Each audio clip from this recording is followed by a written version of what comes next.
नवरात्रि की शुरुआत के साथ पूजा पंडालों में तैयारियां और गरबा का आयोजन शुरू हो चुका है और गरबा डांस के साथ देश के कई शहरों में ये फरमान भी सामने आया है जिसमें कहा गया है कि गरबा कार्यक्रमों में गैर हिंदुओं की नो एंट्री होगी। मध्य प्रदेश के भोपाल और खंडवा के अलावा राजस्थान के कोटा और भीलवाड़ा में गरबा डांस के आयोजनों को लेकर आयोजकों ने अपना फरमान शहर के चौक चौराहों पर लगा दिए हैं, जिसमें कहा गया है कि गरबा पंडालों में गैर हिंदू एंट्री की ना सोचे। बाकायदा चेतावनी बैनर और पोस्टर लगाए गए हैं। इसके अलावा गैर हिंदुओं की एंट्री रोकने के लिए अलग नियम बनाए गए हैं ताकि गरबा कार्यक्रमों में लव जिहाद जैसे मामलों को रोका जा सके।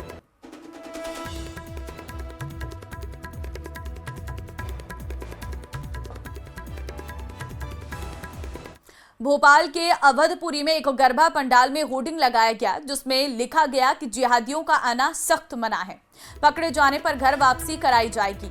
जय श्री राम के नारे वाले पोस्टर के साथ गरबा आयोजक दावा कर रहे हैं कि गरबा जिहाद से बचने के लिए ये कदम उठाया गया है।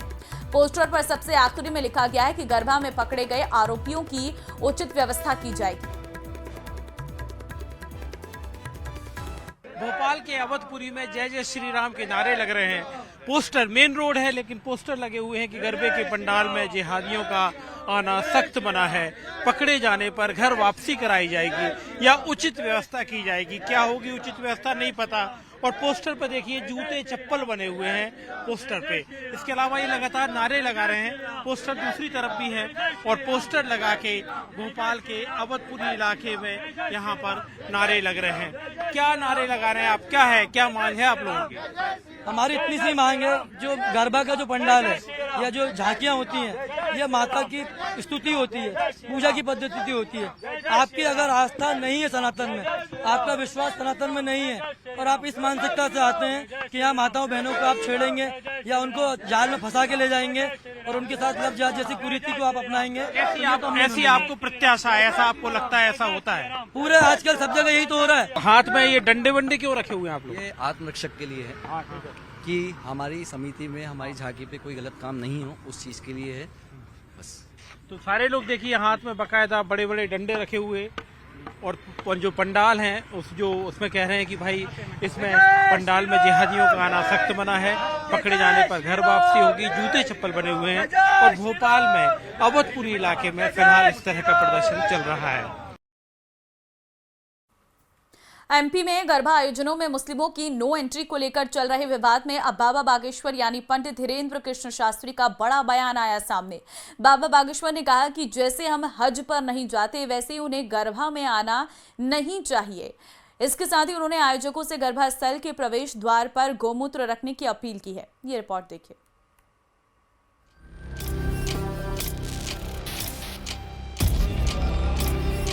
बाबा बागेश्वर का बयान फिर मचा घमासान। जब सनातन हिंदू विचारधारा के लोग हज यात्रा में नहीं जाते हैं तो उनके लोगों को भी जो है गरबा में नहीं आना चाहिए।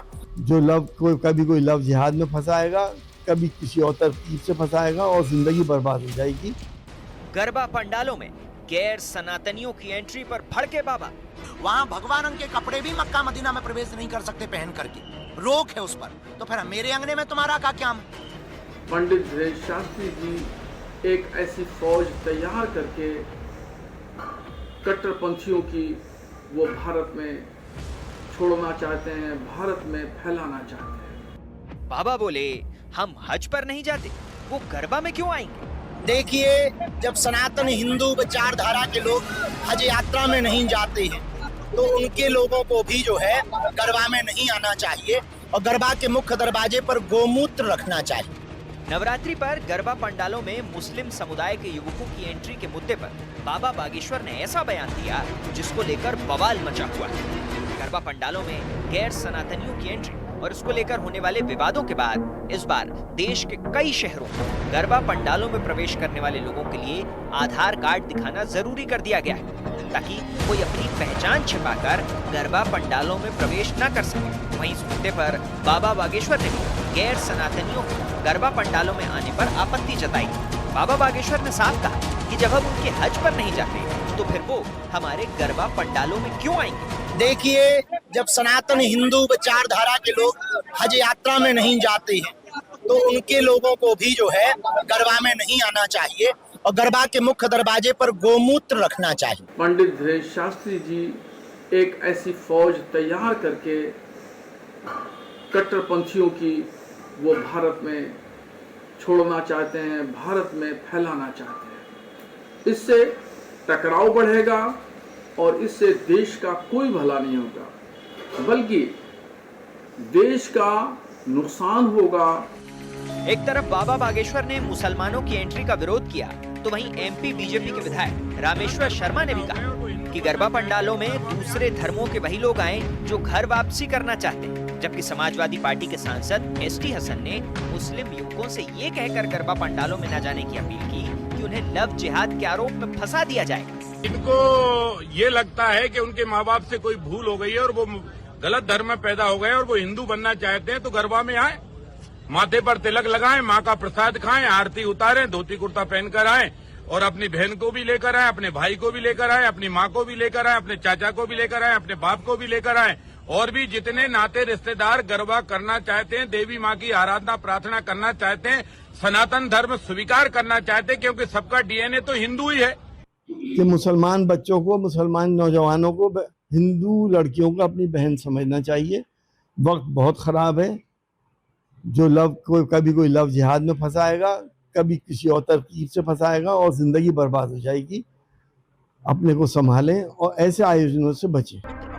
हालांकि ये पहली बार नहीं है जब बाबा बागेश्वर ने हिंदू धर्म के किसी आयोजन में मुस्लिम समुदाय की एंट्री का मुखर विरोध किया और उनके बयान पर विवाद हुआ, क्योंकि इससे पहले जब नवंबर 2024 में अखाड़ा परिषद ने महाकुंभ में मुसलमानों की एंट्री बैन किए जाने की मांग की थी, उस वक्त भी बाबा बागेश्वर खुलकर मैदान में आ गए थे और ये सवाल पूछा था कि मेरे अंगने में तुम्हारा क्या काम है। एक बार फिर बाबा बागेश्वर उसी अंदाज में सामने आए। यूपी के नोएडा के स्कूल में छात्रा की मौत का मामला गरमाने लगा है। बेटी की मौत के 2 हफ्ते बाद मां तृप्ता शर्मा ने एक भावुक वीडियो जारी कर बेटी के लिए न्याय की गुहार लगाई है। बच्ची की मौत के बाद परिवार स्कूल प्रशासन पर लापरवाही का आरोप लगा रहा है। स्कूल के मुताबिक टीचर्स डे के कार्यक्रम के दौरान बच्ची की मौत हुई थी। परिवार स्कूल प्रबंधन पर लापरवाही का आरोप लगा रहा है। मां का आरोप है कि बच्ची को सही समय पर स्कूल की तरफ से इलाज नहीं दिया गया और इसी से उनकी बच्ची की जान चली गई। परिजनों की शिकायत पर पुलिस ने जांच शुरू कर दी है।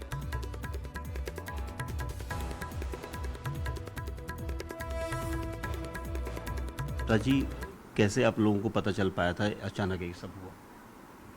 मुझे सुबह 11:30 बजे कॉल आया था टीचर्स का कि आपकी बेटी फेंट हो गई है, हम उसे हॉस्पिटल लेके जा रहे हैं, आप सीधा हॉस्पिटल पहुंचे।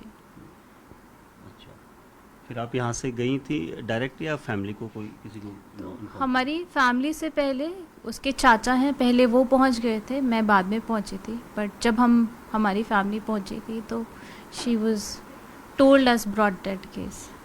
आप भी अस्पताल में गई उसके बाद? हाँ जी, मैं थोड़ी देर बाद मैं भी पहुंच गई थी, तब भी हालात तो सेम ही था। 4 सितंबर की ये घटना है, क्योंकि बेटी स्कूल गई थी, क्योंकि शिक्षक दिवस वहाँ पर था, टीचर्स डे था। वो टीचर्स डे की सेलिब्रेशन कर रहे थे 4 सितंबर को। अच्छा, पहले दिन कर रहे थे? पहले, एक दिन पहले कर रहे थे।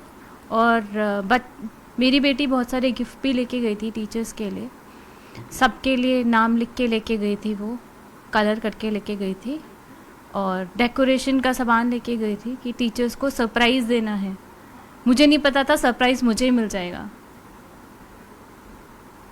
मैम, आपको कहाँ लगता है कि क्या किस तरह के लूप होल्स हैं? बेटी आपकी स्वस्थ गई थी घर से। सर, लूप होल्स तो अभी फाइंड आउट करने के लिए मेरी रिक्वेस्ट है, क्योंकि मेरी बच्ची स्वस्थ थी। मतलब सुबह छोड़ा है मैंने, एकदम ठीक थी मेरी बेटी, खुश गई थी, एक्साइटेड गई थी। 11:30 वो कैसे ब्रॉड डेड केस हो गई, वो मुझे नहीं समझ आ रहा मैम। देखिए, अभी सीसीटीवी फुटेज भी नहीं दिखाया गया। हालांकि परिवार की मांग है कि उनको निष्पक्ष यहाँ पर जांच चाहिए, एक न्याय चाहिए माँ को, और इसीलिए ये परिवार यहाँ पर न्याय की गुहार कर रहा है। कैमरामैन नीरज तिवारी के साथ दीपक बेस्ट, न्यूज़ 18 इंडिया। क्लास 6ठी की छात्रा तनिष्का की मौत का मामला अब लगातार तूल पकड़ता जा रहा है। इस वक्त हम नोएडा के सेक्टर 31 प्रेसिडियम स्कूल के बाहर मौजूद हैं और आपको बता दें, टीचर्स डे के दिन तनिष्का की मौत हुई थी। संदिग्ध परिस्थितियों में मौत हुई थी, जिसके बाद लगातार न्याय की गुहार लगा रही जा रही है। और अब बता दें, तनिष्का की मां का एक वीडियो अब एक बार फिर से वायरल हुआ है, जिसमें मां ने न्याय की गुहार लगाई है। साथ ही ये भी कहा है कि अंतिम समय क्या कुछ हुआ ये जानना बेहद जरूरी है, ताकि बेटी को न्याय मिल सके। और आपको बता दें, उस दिन टीचर्स डे भी था, यहाँ पर कार्यक्रम हो रहा था और एकाएक तनिष्का की मां को फोन आता है 11:30 बजे के आसपास, जिसमें कहा जाता है उनकी बच्ची फेंट यानी बेहोश हो गई है। लिहाजा वो निजी अस्पताल पहुंचे। मां जब वहां पहुंचती तो डॉक्टर बताते हैं कि बच्ची ब्रॉड डेड थी। लिहाजा तमाम गंभीर आरोप लगाए जा रहे हैं मां की तरफ से स्कूल मैनेजमेंट पर। और आपको बता दें, ये वही स्कूल है जहां पर 4 तारीख को तनिष्का पहुंची हुई थी, कार्यक्रम में पहुंची थी हिस्सा लेने के लिए, और उसके बाद एकाएक संदिग्ध परिस्थितियों में मौत हो जाती है। फिलहाल मां लगातार न्याय की गुहार लगा रही है। मां का कहना है कि जो भी तमाम तथ्य हैं वो सामने आने चाहिए। सीसीटीवी भी अब तक नहीं शेयर किया गया। ये तमाम चीज़ें स्कूल मैनेजमेंट को शेयर करनी चाहिए। दूसरी तरफ पोस्टमार्टम रिपोर्ट की अगर बात करें तो शुरुआती तौर में जो रिपोर्ट आई है उसमें ब्रेन हेमरेज की बात कही गई है, लेकिन मौत की असल वजह क्या है ये स्पष्ट हो सके इसके लिए बिस्रा प्रिजर्व किया गया है। हालांकि जानकार बताते हैं कि बिस्रा की रिपोर्ट करीब 30 से 45 दिनों में आती, लिहाजा उसमें वक्त लग रहा है। लेकिन अभी तक मां की तरफ से एक आरोप ये भी है कि पुलिस की तरफ से कोई कार्रवाई नहीं की गई है, FIR दर्ज नहीं की गई है, लिहाजा न्याय नहीं मिल पा रहा है। फूलों जैसी बेटी थी, परियों की तरह पाला था, लेकिन अब तक न्याय की गुहार लगा रही है। 18 दिन से ज्यादा का वक्त हो चुका है, लेकिन मृतका तनिष्का को अब तक न्याय नहीं मिला है। लिहाजा तमाम गंभीर आरोप मां की तरफ से लगाए जा रहे हैं। और इस स्कूल जहां मौजूद हैं सेक्टर 31 प्रेसिडियम स्कूल, यहीं का ये पूरा प्रकरण है। कैमरामैन विपिन के साथ हिमांशु शुक्ला, न्यूज़ 18 नोएडा।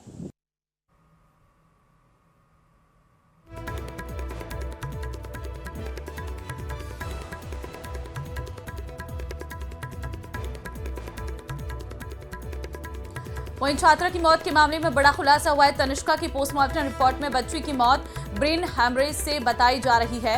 रिपोर्ट के बच्ची के दिमाग में खून के थक्के मिले हैं। और उधर स्कूल के प्रिंसिपल का कहना है कि तबीयत बिगड़ते ही बच्ची को अस्पताल ले जाया गया था, लेकिन उसकी मौत हो गई। साथ ही प्रिंसिपल ने जांच में सहयोग की बात कही है। बच्ची की तबीयत खराब हुई बहुत ज्यादा, जिसके चलते हम बच्चे को तुरंत कैलाश हॉस्पिटल सेक्टर 27 लेकर गए। वहां पर डॉक्टर्स ने बताया कि इसकी डेथ हो गई है। इनिशियल ट्रीटमेंट के बाद दे डिक्लेयर दैट। फैमिली का स्टेटमेंट है, वो एलिगेशंस लगा रहे हैं कि स्कूल सीसीटीवी चेक नहीं करने दे रही है। 2 बार वो आप लोगों के पास आया। देखिए, जब हमारे पेरेंट ने हमें अप्रोच किया, तब तक जो DDR है was being taken by the police and पूरी तरह से कोऑपरेट कर रहे हैं, सपोर्ट कर रहे हैं हम पेरेंट को भी एंड इन्वेस्टिगेशन के लिए पुलिस को भी।